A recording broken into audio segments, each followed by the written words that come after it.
laws, the statutes of Orbicon says that former presidents had 45 minutes in any conference. So I'm already making my time table. Start over.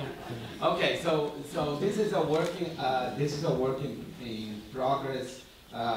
Rachel Hayes Moran is a doctoral student of our school, and she has been collecting a lot of quantitative data about the protests in Brazil. You may remember that we had a wave of protests in Brazil last year. It has been our oh yeah, I'm in Texas, but I'm from the most beautiful city in the world, Rio de Janeiro. So that's why I'm talking about it. You understand my accent. But anyway, so in June last year we had this big wave of demonstration. It started very specific, asking for free ticketing, public transportation, but then it became big and became more diffuse, like the Indignados in Spain or Occupy Wall Street in the United States, against everything outside there.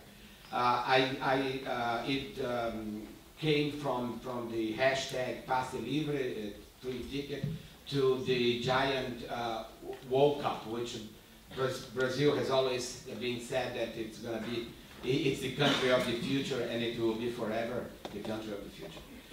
Both the original and the specific movements were moved also from peaceful demonstration to more violent, but both had in common that they were articulated from the social media. The photo in the beginning has this poster that it says, "We are coming from Facebook." So kind of giving the idea where they are coming from. Since then, there were lots of other demonstration without organization, like Clay Shirky says in his book. So, you know, what social media does is to allow people without institutions or organizations to go and protest. So those organizations follow the same pattern. The organizations last year were more from the left.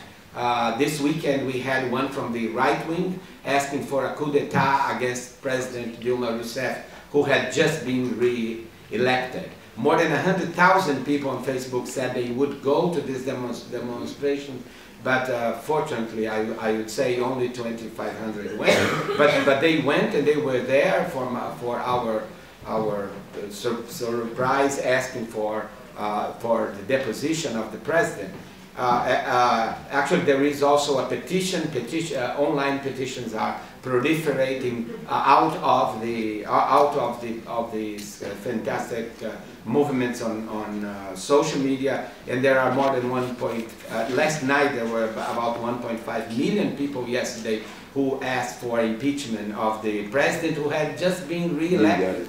And I did not vote for her, but I respect her as our president. Brazil, I don't know if you know about that, but we lost. It's unbelievable. We lost the FIFA World Cup. That's so sorry. However, yeah, I'm sorry. And we never, there was no game with Germany. I don't remember any of that. But anyway, if there were a social media World Cup, we would be champions, by all means. You know, this is the Wall Street Journal saying Brazil, social media capital of the universe. Latin Americans are champions in the world in terms of regions. You know, this is the time on social media, and you see that Latin America is bigger than Europe, which is bigger than North America, Africa, and Asian Pacific. There are as many visitors in Latin America, which is the champion. There are as many visitors daily on social media in Brazil that there are in all countries of Latin America together.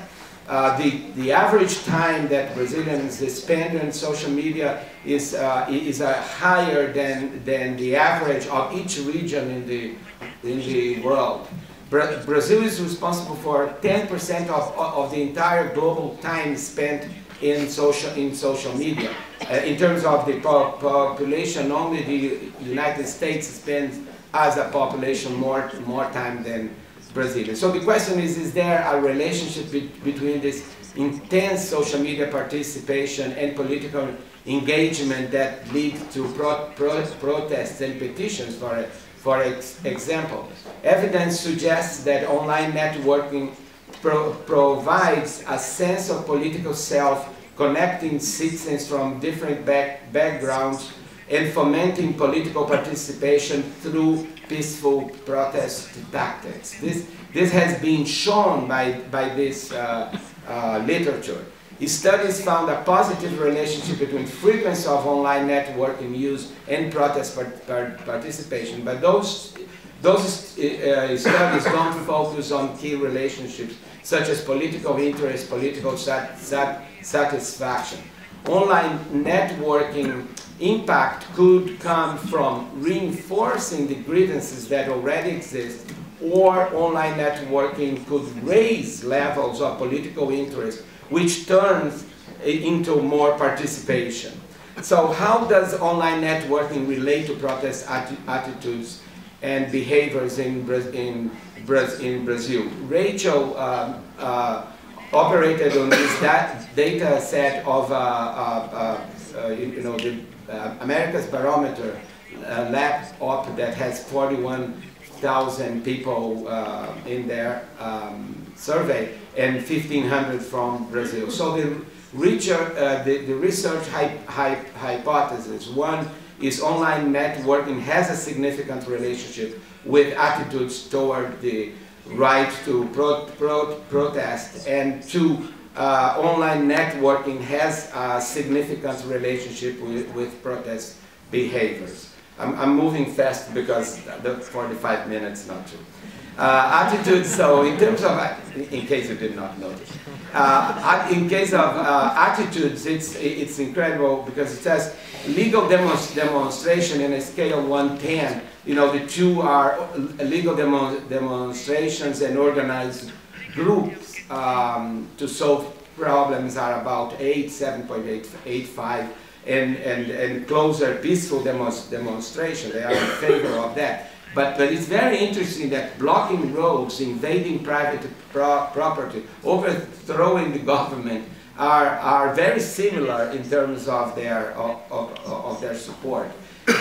Behavior in the question asked was, last year did you sign a petition online? And 16% of Brazilians had. And this is 2012. Now it's much bigger.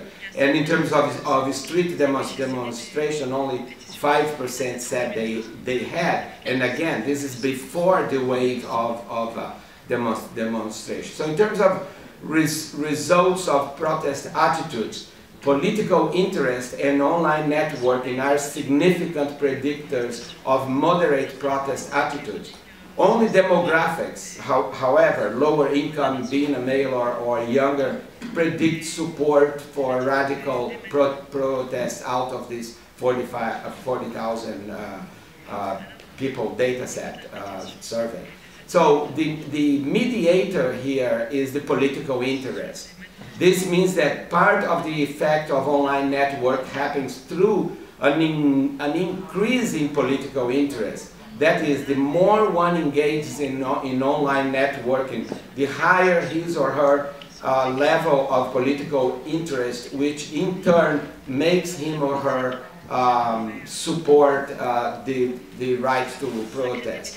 So the online networking is significantly associated with protest behaviors in the case of petitions and street protests, but it's not predicted beyond chance because of low variance in this sample. And some questions that we still have is that if theories that are being developed to explain this in Europe and the United States are valid for Latin America, which has a military power history and populism history. In sum, citizens support peaceful organizations. Yes, fine. Citizens support peaceful organizations, but strongly disapprove radical tactics. Using social media for political information positively related to support for moderate demonstrations, but it has no impact on attitudes toward more radical tactics. Effect partially mediated by political interest, and those grievances do not matter there. And the other question is, how can we compare the conversation on Twitter about the protest and the media coverage and journalist presence on Twitter? We went to see if there was a gap there, and as you can see, there will be a gap.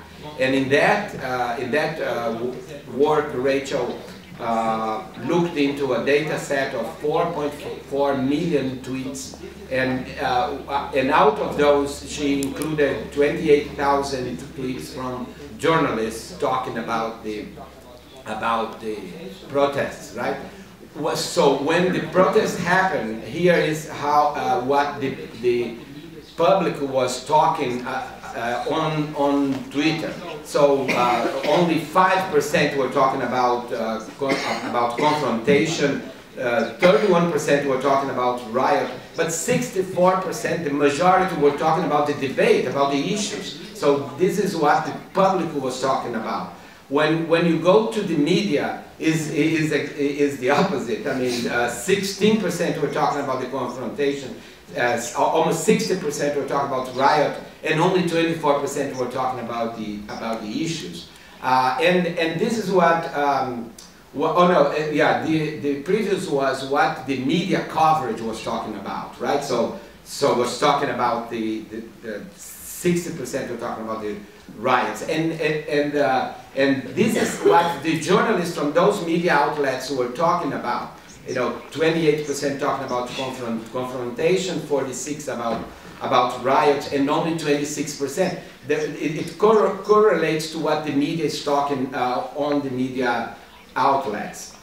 So news versus the public attitude. This is a summary of what was there in the previous slides. There is a disconnect and a gap between the media, what the media is talking in the media outlets, and what the media is talking in Twitter on Twitter. So in terms of future studies, have this changed after 2013. We have to explore that. What theories better predict collective actions in the region? How do social movements, organizations negotiate meaning with mainstream media and social media? So in time, even giving away one minute, I am glad to finish. Just a minute.